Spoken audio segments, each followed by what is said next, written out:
Good morning students. आज हम लोग पढ़ेंगे डिवीजन। ओके, तो डिवीजन को बेसिक स्तर से हम लोग पढ़ते हैं। Division by one property. तो वन प्रॉपर्टी का मतलब जब हम किसी डिजिट को वन से डिवाइड करेंगे तो उसका क्या बोलते हैं, उसमें आंसर क्या आएगा। ओके, तो डिवीजन में जब हम किसी डिजिट को वन से डिवाइड करते हैं तो जो हमारी डिजिट होती है पहले सेम वही रहती है। ओके, एग्जाम्पल देखिए आपको, जैसे 1 डिवाइड बाय 2। अगर किसी डिजिट को 1 से डिवाइड करेंगे तो 1 का टेबल अगर हम पढ़ेंगे 2 टाइम्स तो 1 2 का 2 और 2 से 2 को लेस करेंगे तो क्या बचेगा 0। और जो यहाँ मेरा 2 आया है इसको पढ़ते हैं कोसेंट। क्या पढ़ते हैं? कोसेंट। नेक्स्ट, और ये जो 1 जिससे मैंने डिवाइड किया है, जो 1 है मेरा जिससे मैंने डिवाइड किया है, इसको बोलते हैं डिवाइजर। इसको क्या बोलते हैं? डिवाइजर। ओके, नेक्स्ट, जिसको मैंने डिवाइड किया है, ठीक है, इसको क्या बोलते हैं?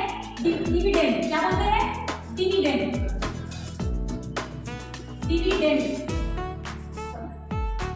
ओके, और जो मेरा नीचे लेस करने के बाद आंसर आता है उसको बोलते हैं रिमाइंडर। इसको क्या बोलते हैं? रिमाइंडर।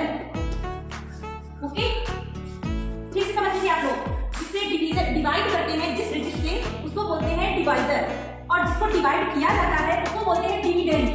और जो हमारा डिवाइड जितनी टाइम्स हम लोग केवल काउंट करते हैं उसको बोलते हैं कोसेंट, और लेस करने के बाद जो हमारा आंसर आता है उसको बोलते हैं रिमाइंडर। ओके, आप लोग देखिए नंबर बी, 1 डिवाइड बाय 5। तो 1 का टेबल कितने टाइम्स पढ़ेंगे? 5 टाइम्स। 1 5 5। तो 5 - 5 इज इक्वल टू 0।